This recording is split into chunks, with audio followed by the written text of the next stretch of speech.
G'day folks, welcome back to the studio. I'll start by saying that for those of you who haven't figured it out yet, I'm a leather crafter by occupation, so I thought there's not much building going on this week or anything like that, so I thought I'd invite you guys into the workshop and see what happens on an average week. My main source of work comes from travelling up and down the east coast of Australia doing various events, mainly medieval stuff. I do this event that started in Kyneton in Victoria. It's the Lost Trades Fair. It showcases rare trades and some lost, and you get to meet all kinds of people that are extremely knowledgeable within their own crafts, and we all display to the general public and answer a lot of questions. Some people get a bit hands-on with it all and invite the public to have a go at various things, and it's just a beautiful thing. So they run it in Victoria. I think it's moved to Bendigo for good now. Sydney, out at the Hawkesbury Showgrounds, at least it was last year, and there's another one up in Toowoomba. So that brings me to my first job, which is a bicycle seat that I'm going to do here. I'm going to do a little bit of embossing here. Now, my mate, Penny Farthing Dan, makes penny farthings from scratch, and it's incredible what this guy does. So he's asked me to do a little bit of work here on the seat, and if it all comes out well, then it might be something that we can offer to his customers as a little bit of bling on his fantastic bicycles. So he presses these out himself. Being already pressed, I don't know how I'm going to go. That's why it's a template, so we're going to see how we go with it. So firstly, I've got to try and figure out a design for it that's going to suit the bicycle and what era it comes from or originates from and all of that. So I've got to do a little bit of investigation. I have had a little bit of a look, and I think look, I'm going to do it again anyway, but I'm pretty sure they just fall into the tail end of the Victorian era. So I was thinking, Victorian, Edwardian, I don't know. So I'm pretty sure it's Victorian. So I've got to come up with some scrolling I think that's the way I want to go with it, put a little bit of Victorian era scrolling into it, and I think that would suit the style of the bicycle. So I do have to make a platform for it, because obviously being raised, I can't really knock on it too much. I do have to wet it a little bit, so there's a whole heap of things that could go wrong here.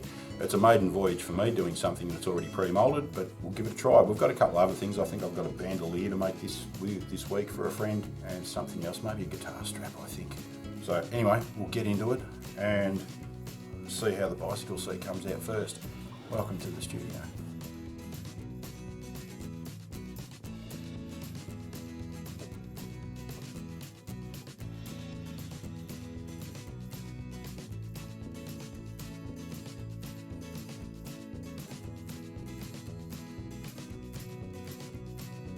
Here we go.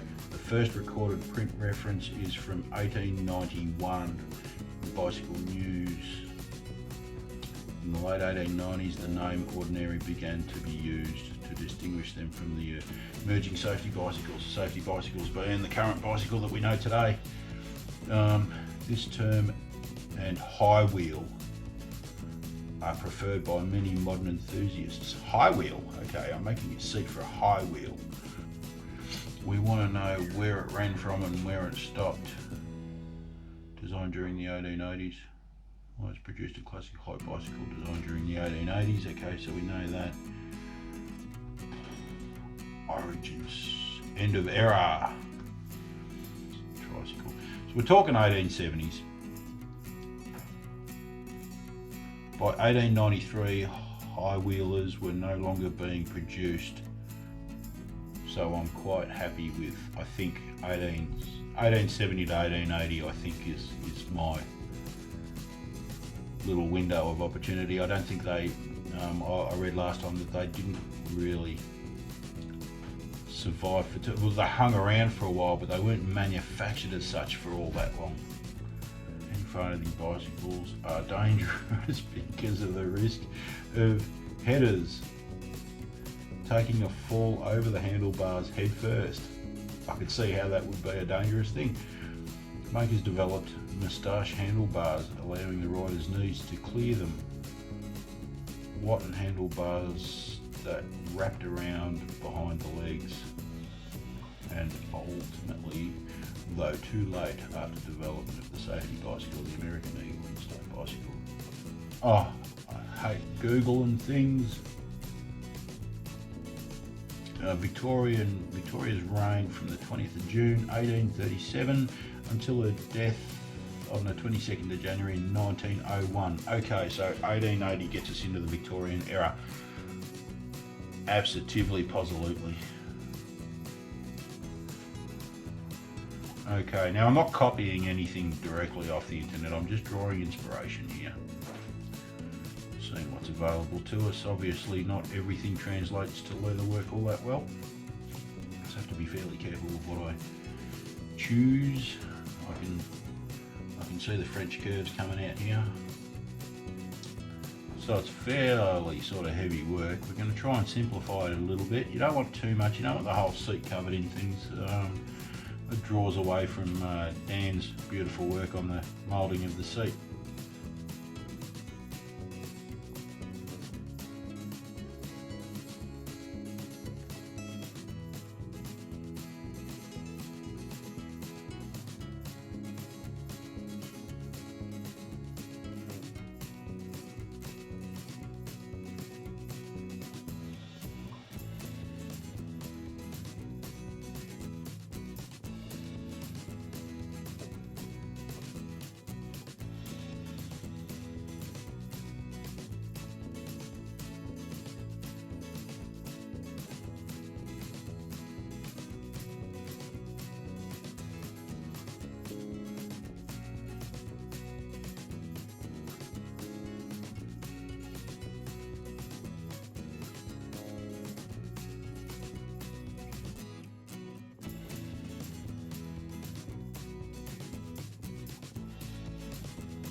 Okay, so here's the final product. It's the first time I've tried the tool hardened leather. I don't even know if it's a thing. There might be leathersmiths out there cringing at me watching this. But I did find it a bit hard, partially because of the mould that I made wasn't exactly stable. Secondly, corners coming around here, and it was really hard to get the knife in there and get that initial cut and to get the tooling in there. Kind of looks all right on the camera there, I suppose. I'm happy enough with the design now that I've tweaked it and all of that. So anyway, Dan will get that soon enough, and we'll have a talk about it and see what he thinks and see if I can clean it up a little bit better than that. I might get another piece off him pressed, and I've got ideas of playing around with a Dremel perhaps and see what that does. Once again, there might be leathersmiths out there going, no, don't do it. But anyway, you've got to play around with these things to find out what goes wrong and what goes right.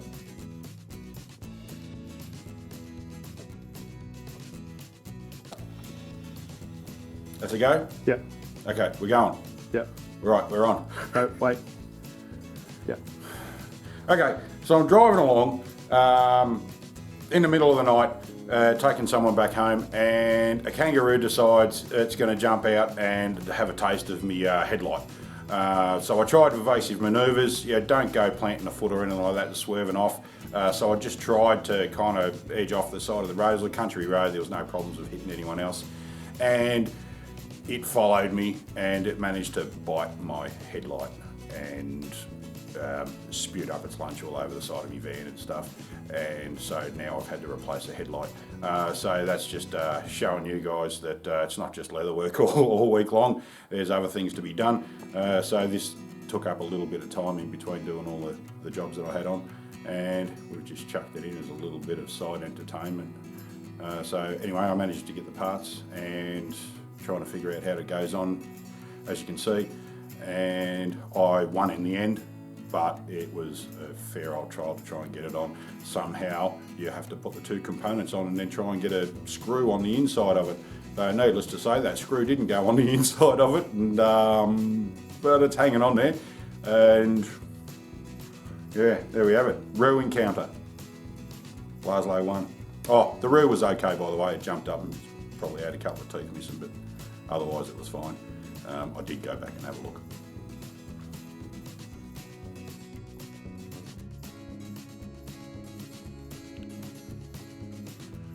Righto, we're going to finish up this week with the work that I've got that I mentioned earlier on that I said that I had to do. So we've got the bandolier and the guitar strap. Here we are doing both. It's a little bit confusing watching two of them at the same time, but there you go. The bandolier, it was this is an order from my mate Levi up in Sydney. You might remember him from the episode that we did with the COVID camp in the backyard there. He's the guy that made did the steel work on the gantry for me, on the cooking gantry. So hopefully he likes this when he receives it. We'll see what happens. And the guitar strap was a special order that the customer just told me a few things that she liked, and I put them all together, and hopefully she's happy with that.